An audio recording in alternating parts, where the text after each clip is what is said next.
Que Lionel Messi a fait à ce gars-là, je commence à me poser de sérieuses questions. C'était pendant les entraînements de l'Inter Miami, regardez bien ce qui va se passer. Ils étaient en train de faire un taureau, donc Rodrigo de Paul était au milieu, c'est lui qui devait presser pour récupérer le ballon. Regardez comment il se comporte lorsque c'est Lionel Messi qui doit presser, regardez.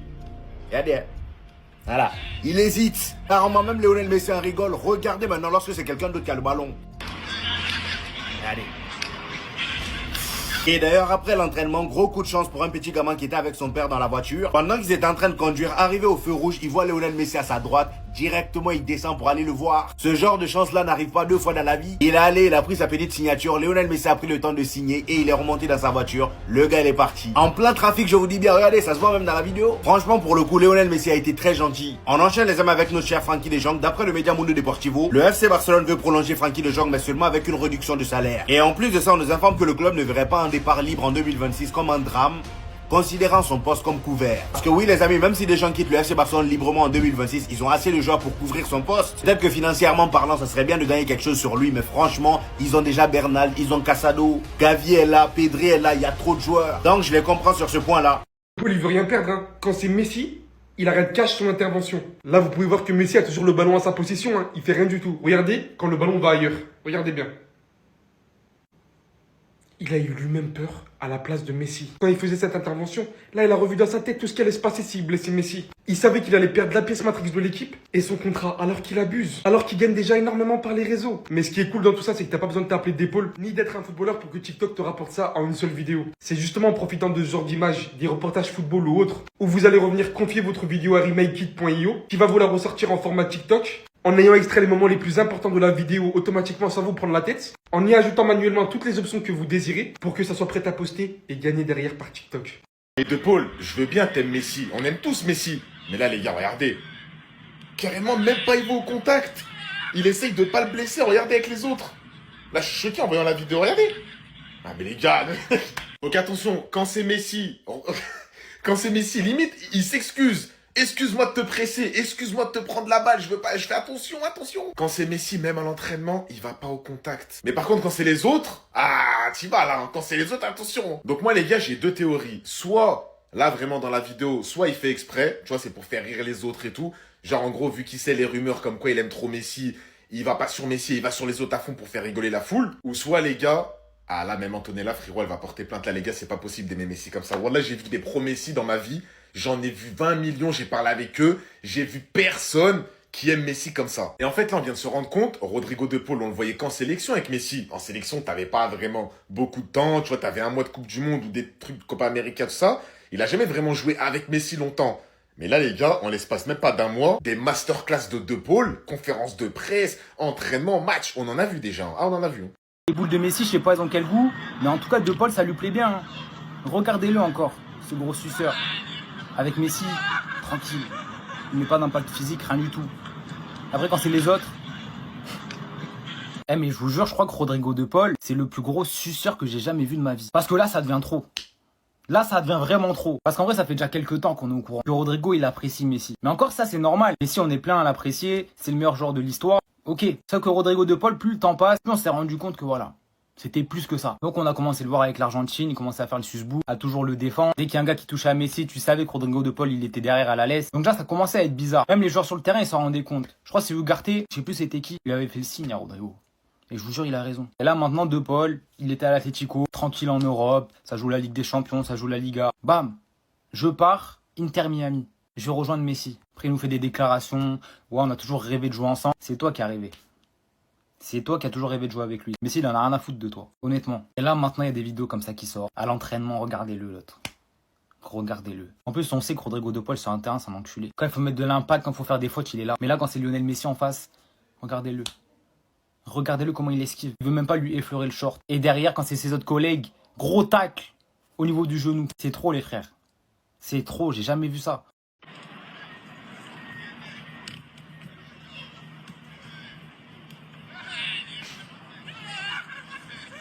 Les frères, je vous assure que voici mes priorités dans la vie. Dieu, ma famille, le football et Messi. Mais je vous assure que l'amour que j'ai pour Messi est inconditionnel et inébranlable. J'adore ce mec qui juge, c'est n'importe quoi. Mais De Paul, il abuse. De Paul, il abuse. T'es à l'entraînement, tu dois défendre sur Messi. Le mec, il se retient de défendre. Guettez. Il s'est retenu de défendre. Il n'a pas voulu le blesser, il n'a pas voulu le toucher. Non, De Paul. Si j'aurais été footballeur pro et j'aurais eu la possibilité de jouer avec Messi, je l'aurais fait. Mais lui, je donne les mains. Je donne les mains. C'est... What? Non, moi je coupe tout. J'aime Messi, mais voilà. Je vais vous montrer les 3 derniers pénaltys de Vitinha. Vous allez me dire ce que vous en pensez. Est-ce qu'on doit enlever les pénaltys à Vitinha au Paris Saint-Germain? On commence avec la séance de pénalty à Liverpool. Même si la balle est rentrée, je considère que c'est quasiment un pénalty raté. Deuxième pénalty, il tire du même côté. Cette fois-ci, le gardien l'arrête. Et le troisième penalty à Tottenham, il tire encore du même côté et là il tire complètement à côté. Je sais pas si j'ai raté un penalty, dites-le moi en commentaire. En tout cas, ces 3-là font partie des derniers qu'il a tirés. Et on voit qu'il tire souvent du même côté. J'ai aussi remarqué que quand il tire ses penaltys, c'est rarement au ras du poteau. Ça veut dire que si le gardien va du bon côté, souvent il va l'arrêter. Là, je répète, il a eu beaucoup de chance. Pareil, on voit contre Arsenal qu'il est assez loin du poteau, donc le gardien il va du bon côté, il l'arrête. On a longtemps vanté les qualités de Vitinha sur penalty, mais cette façon de tirer les penaltys, la petite course qu'il fait avant de tirer les penaltys, est-ce que les gardiens n'ont pas trouvé la faille? Et si oui, est-ce qu'il faut changer de tireur de penalty? Moi, je ne serais pas contre donner les penaltys à Ousmane Dembélé qui les tire très très bien. Il va revenir plus fort que jamais. Croyez-moi si je vous le dis. Regardez, il est en train de choquer tout le monde à l'entraînement, les gars. Regardez-le. En train de bosser pour retrouver sa mobilité.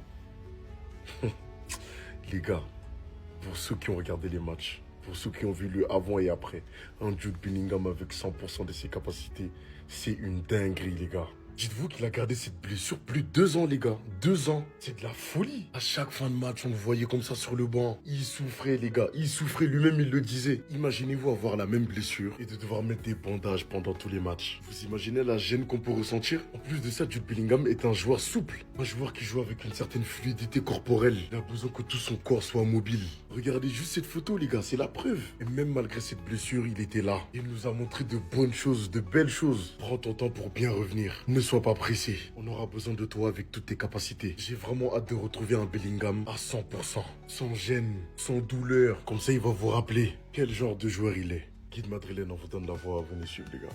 J'espère qu'on est tous d'accord que de ne pas en connaître au moins 4 dans cette liste, c'est être un énorme footix MDR. Tu vois, Moha, dans cette liste, ils sont 11. Si t'en connais pas 15, c'est grave. Même si tu connais pas la femme de ces 11 joueurs, c'est grave.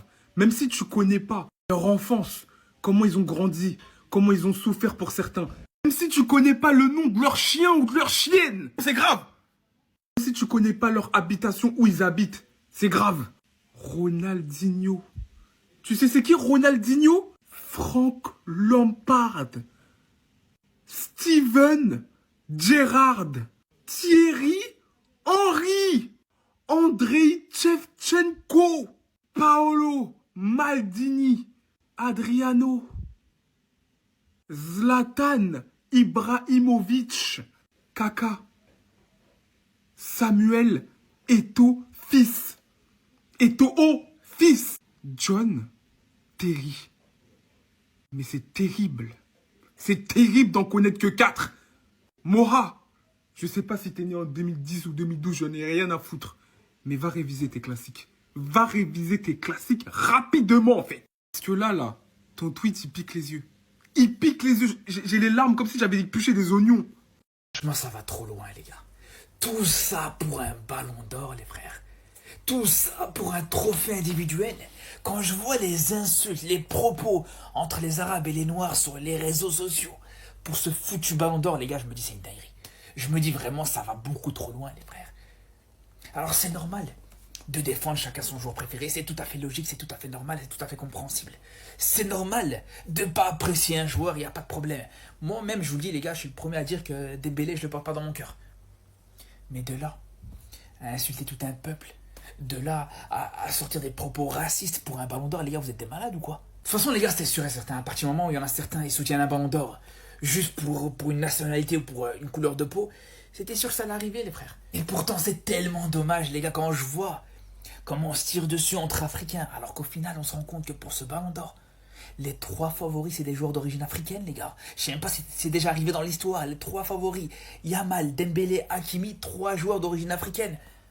Alors peut-être un seul qui joue pour une sélection africaine, c'est vrai. Mais juste par rapport à ça, les gars, faut être fiers. Pour moi, c'est ça qu'il faut retenir.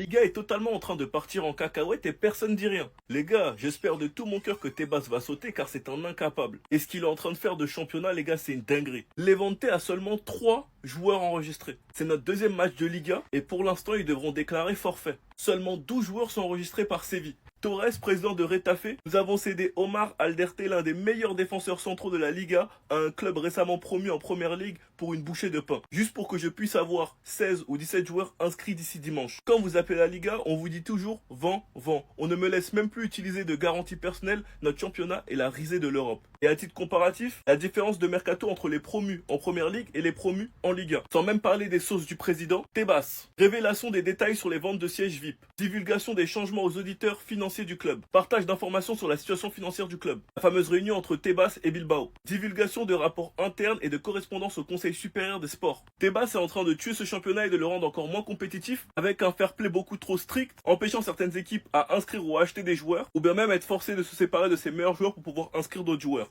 Sans parler de l'arbitrage en Liga, sans parler de ses nombreuses déclarations honteuses, et sans même parler du fait qu'il n'y a pas de goal line en Liga. Tebas est en train de tuer ce championnat. Et comme là, c'est pas que le Barça qui souffre, j'espère que vous allez ouvrir les yeux. Sinon vous les gars, vous en pensez quoi? Ramenez-nous sur Snap, on s'ennuie. T'es pas numéro 10 à Paname, t'es la banane du siècle. Des numéros 10 dans ma team. Les gars, on va faire simple. Saison Coupe du Monde, que des numéros 10. Mettez la vidéo en favori, déjà commencé, republier, enregistrez bien ce que je vais dire. Tous les nouveaux 10 là, ils sont tous en Ligue des Champions. Personne n'aura un masque. Personne va pouvoir se cacher derrière, ouais, je sais pas quoi, mon club. Tout le monde a un effectif correct autour de lui. Pour l'instant, c'est Yamal le premier. Maintenant, les gars, cette saison-là, parmi les 5, pour vous, qui va faire une meilleure saison? Pour vous, qui va éteindre? Mais Moussala, déjà, il part avec un peu de retard. Mais Cherki, Yamal, Mbappé, Palmer. Parmi ces 4 joueurs, parmi les nouveaux numéros 10 dans ma team, qui va faire la meilleure saison? Qui? Parce que Mbappé est attendu. Cherki est attendu. Parce que le fait qu'il ait pris le numéro 10, ça change beaucoup de choses. Et Palmer avec Chelsea, Ligue des Champions, première saison, est attendu. Commentaire, dites-moi, mettez en favori. À la fin de la saison, on revient ici. Et surtout, n'oubliez pas de vous abonner. C'est le duo madrilène, on donne la voix. Venez suivre famille.